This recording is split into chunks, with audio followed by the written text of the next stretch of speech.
no coração da cartolina, naturalmente. Este é o momento, podemos chamar o momento do descanso do guerreiro, ou seja, o homem do mundo que agora voltou à sua cartolina. É isto? Não sei se isso é muito correto, sabe? Porque eu descanso não tenho nenhum neste momento. Talvez para compensar os 12 anos de prateleira que tive na RTP, arranjei maneira de ter imensas coisas para fazer. Neste momento aceitei um convite do público para ser o provedor do leitor, o que já me ocupa bastante tempo, porque os leitores são chatinhos, passa a expressão, e escrevem muito e protestam, e normalmente com razão. Pronto, isso leva-me bastante tempo. E depois, porque me lancei na escrita de livros, alguns deles que exigem muito tempo, porque exigem muita pesquisa, e ainda por cima em arquivos que, sobretudo, se situam em Paris. Também não é a porta ao lado. Portanto, descanso, e descanso do guerreiro, sobretudo, não tenho muito ainda, mas prefiro trabalhar aqui a trabalhar em qualquer cidade. Eu sempre fui um campónio e gosto muito do campo.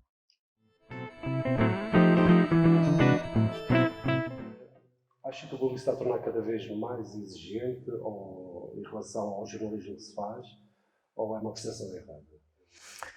Bem, o público tem um mérito notável que passa muito pelo seu livro de estilo. Foi feito ainda na altura, antes do público começar, com o Vicente, depois já houve uma nova edição atualizada do livro de estilo, e é um trabalho que não envergonha ninguém em parte nenhuma do mundo. É um documento de trabalho que, se fosse respeitado, faria do público, incontestavelmente, um jornal de referência mundial.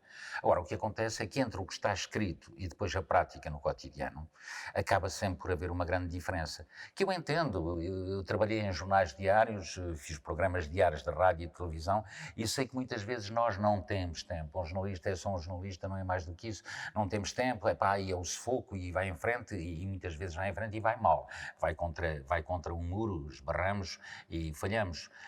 Quando não são coisas muito graves, vá que vá. Mas por vezes acontece que são mesmo coisas graves. E aí essa gravidade também é relativa, no sentido em que um jornal é um bocadinho como, eu diria, uma árvore que tem muitos anos, décadas, em alguns casos mais de um século, e a imagem desse jornal foi-se construindo, como nos cedros do Líbano, 1 milímetro por ano, uma coisa assim.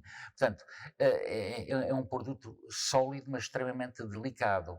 Se o compararmos a um quadro, a imagem desse quadro pode ficar globalmente estragada porque nós estamos a dar pinceladas fora do sítio. E eu penso que cada vez que um jornalista, neste caso do Público, enfim, sou Manuel Carvalho e os jornalistas do Público ouvirem a entrevista, é exatamente isso que eu penso. Penso que no caso do Público, tem essa imagem sólida de jornal de referência, incontestavelmente, tem muitas vezes o problema de algumas pinceladas que destoam do quadro geral. E isso é mau, porque se demora séculos a criar uma boa imagem, essa boa imagem pode ser destruída em muito pouco tempo e, sobretudo, pode deteriorar-se à força de levar pinceladas fora do sítio. Maus títulos, más notícias não fundamentadas, muitas vezes coisas que se prendem com um dos grandes dramas portugueses, uma originalidade portuguesa, que é ter os políticos e comentaristas. Quer dizer, nós jornalistas passamos a nós próprios vários certificados de estupidez. Passamos, e que passamos com grande alegria mesmo, também somos estúpidos. Portanto, vamos buscar uns tipos de política que, como se sabe, não defendem interesses nenhuns, quando estão ali, não, nunca, jamais não defendem interesses nenhuns, para fazerem os comentários que nós devíamos fazer. E no âmbito do jornal, muitas vezes, e isso é um problema que, a meu ver, terá que ser estudado a fundo aqui, nós temos o princípio de que o jornal não toca nas colunas de opinião. Os factos são sagrados, a opinião é livre, mas depois a opinião é baseada em factos que, meu Deus, factos temos que pôr aspas porque não são. O que engrena depois o problema seguinte, este estudo que saiu, creio que o mês passado, de um organismo qualquer europeu, que dizia que os jovens de 15 anos, metade deles confunde a opinião com o facto. Portanto, é uma pescadinha de rabo na boca diabólica, não é? Nós temos uma má informação que é apanhada como má informação pelo opinador, que é lida como um facto e assim de seguida. Ora, muitas vezes a informação até é boa, só que o opinador arranja segundo as suas conveniências e depois, quando repete isso, é considerado um facto. Portanto, o rigor e a credibilidade são as molas essenciais do jornalismo. Se nós não formos rigorosos, não temos credibilidade. Se não tivermos credibilidade, o melhor é fechar a porta e ir embora. Temos aí as redes sociais que fazem muito melhor do que nós. No plano da infâmia, do insulto grátis, da inexatidão, para quê? As redes sociais são ótimas. Faça-se isso, não é? façam-se redes sociais e acabe-se com a imprensa. E chame-se aos jornalistas outra coisa qualquer, filhos de qualquer coisa, mas não se chama jornalistas. Jornalistas é aquilo que nós fomos até hoje e agora não somos. Pronto, temos o direito de não crescer mais, somos outra coisa qualquer.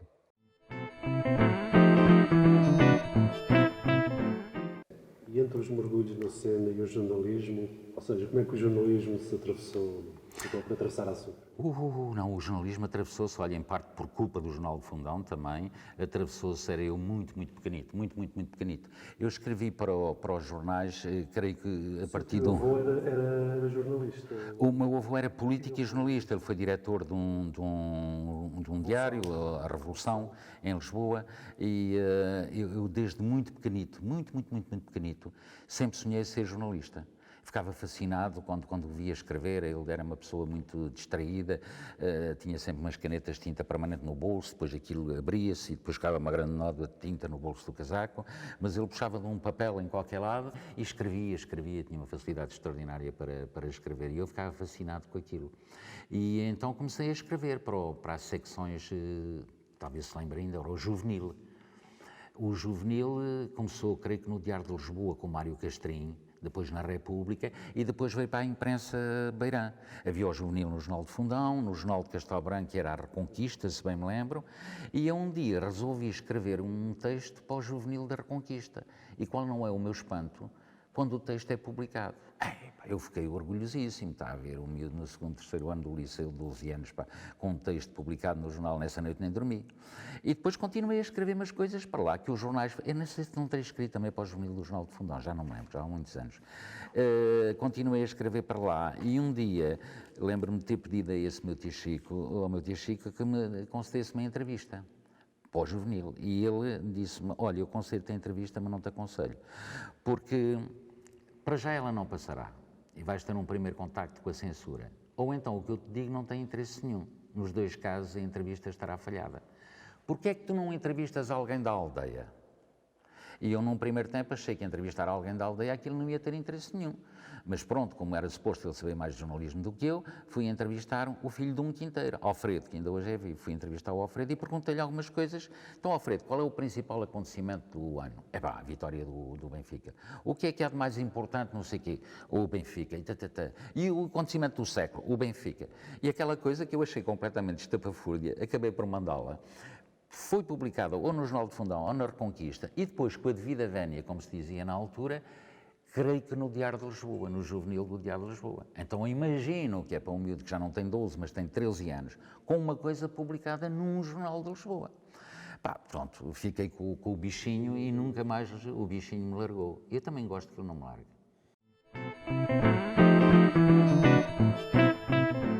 Mais tarde as coisas começaram a profissionalizar-se. Eu, entretanto, escrevia para jornais e revistas franceses, para a Lire, que era uma revista literária com muito impacto em França na altura. Depois houve imensas peripécias, mas o parte profissional a sério começou no New York Times News Service, a agência de imprensa a agência de features, não é a agência de imprensa do New York Times, onde era assistente do diretor para a África, Europa, África e Médio Oriente, e onde depois, a partir de 74, eu comecei a sufocar, porque o meu entendimento do jornalismo não era estar atrás da secretária a escrever coisas, e mandar para o Telex e não sei mais que eu. E a partir de 74 já podia ter um passaporte, já tive um passaporte, porque quando não se tem um passaporte e se passam as fronteiras clandestinamente, é outro sufoco. Eu ainda nos anos 80 e 90, quando aproximava uma fronteira, ainda o coração me batia um bocadinho, porque ainda hoje sei de cor a identidade falsa que eu tive na altura, enfim, aquilo era um bocadinho pesado. Eram outros tempos, felizmente, que os jovens já não sabem o que isso é. E quando tive um passaporte e a possibilidade de viajar, eu deixei o New York Times e fui para a África, todo o ano de 1977. Há duas reportagens que, para mim, pelo inesperado, me tocaram muito. Uma, que era suposto ser uma coisa pacífica, sobre os pigmeus no Gabão, em que eu fiquei entalado numa aldeola, com as árvores atravessadas na estrada de um lado e do outro, dali não podíamos sair. Os revoltosos assaltaram lá o posto da gendarmerie, tiraram as armas aos tipos, estavam drogados e bêbados, a cara toda enfarinhada de branco, katanas, correntes de bicicleta e não sei mais quê, e eu fiquei ali apanhado numa situação muito, muito difícil, que demorou quase 3 dias e 3 noites, no meio daquilo, abrigado lá em casa de um médico, sem sairmos dali, porque aquilo estava mesmo muito, muito, muito, muito complicado. Mas hoje a imprensa tem um severo problema, chamadas as hard news, ou seja, exige muita rapidez à imprensa e a rapidez como nós sabemos, é inimiga Do rigor. do rigor. Portanto, ou se tem uma coisa, Ou se tem ou se tem outra. E aí o jornalismo, julgo eu, penso eu, não pode competir com a rapidez que se movimenta pelas redes sociais. Mas depois também o jornalismo tem pânico de outra coisa, que é ficar para trás. E a questão é como é que ficamos aqui. Reféns de rapidez, saudosistas de um velho jornalismo, um slow journalism, ponderado, com tempo. Como é que ficamos aqui? Eu não creio que haja incompatibilidade, sabe? Não creio que haja de todo. Vamos lá ver. A questão tem de ser vista não só na perspectiva do emissor, isto é, na perspectiva do jornalista e do jornal, ela tem de ser vista sobretudo na perspectiva do receptor. O que é que eu quero dizer com isto? Se nós tivermos uma opinião pública bem formada, essa opinião pública, e isso passa pela literacia mediática, há cerca de 40 anos em França, o Le Monde publicou um livrinho profundamente didático que tinha como título Lire le journal, ler o jornal. Isto é, ensinar as pessoas a ler o jornal.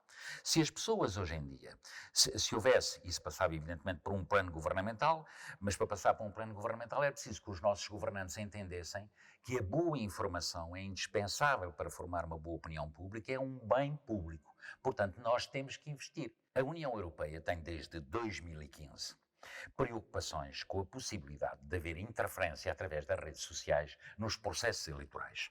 Isso aconteceu com o Brexit, isso aconteceu com a eleição do Trump, pensas que pode ter acontecido em Itália, pensas que pode ter acontecido no Brasil. Muito bem. O que é que a Comissão Europeia propõe? A Comissão não tem poderes. A Comissão propõe ao Conselho que se estude a possibilidade de, apertando com as plataformas onde essas fake news, notícias falsas, que é assim que se diz em português, as notícias falsas são metidas, sejam responsabilizadas por isso sob pena de levarem multas. E, portanto, aquilo que é a preocupação da Comissão Europeia de submeter ao Conselho e depois ao Parlamento Europeu qualquer coisa que permita atacar as redes sociais com base nas plataformas onde as notícias falsas são divulgadas, é transformada em Portugal numa coisa chamada Carta Digital dos Direitos Humanos, não, Carta Portuguesa dos Direitos Humanos na Era Digital.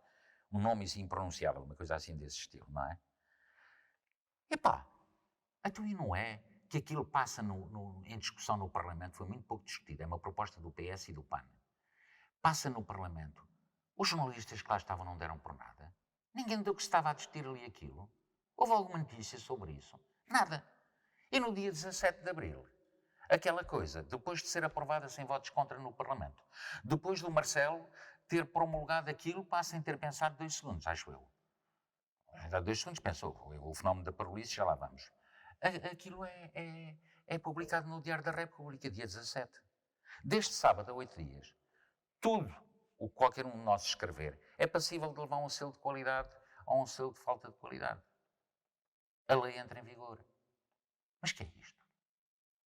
E depois, com o pretexto de combater essa coisa nas redes sociais, não é? Metem o artigo 6º lá dentro. Esta infâmia do artigo 6º, que aquilo é censura, pá. Aquilo é censura. Não é uma censura a anteriori, como noutros tempos. É uma censura a posteriori. De quem é que faz a censura? Os jornais. O Jornal do Fundão terá a dupla qualidade de censor e de potencial censurado. Como é que isso funciona? Se o Jornal do Fundão descobrir aí muitas aldrabices nas redes sociais e as denunciar, até paga menos impostos. Essa saiu ontem ou anteontem, não sei se já viu. Portanto, é premiado o ato de censura por parte do Jornal do Fundão. Mas depois o Jornal do Fundão passa de censor a censurado. Porque vão ser criadas umas erquezinhas por aí, aqui no Fundão não sei, mas vão de reunir aí uns tipos de uns partidos para criar uma erquezinha pequenina aqui, a que chamarão Associação pela Liberdade, não sei o quê, e a Dignidade Humana, que vai começar a passar o jornal a pente fino.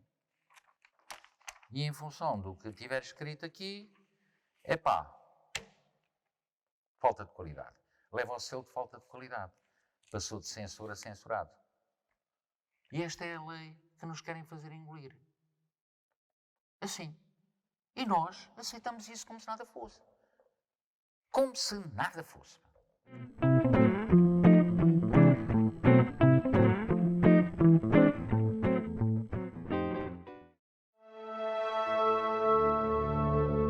JF On.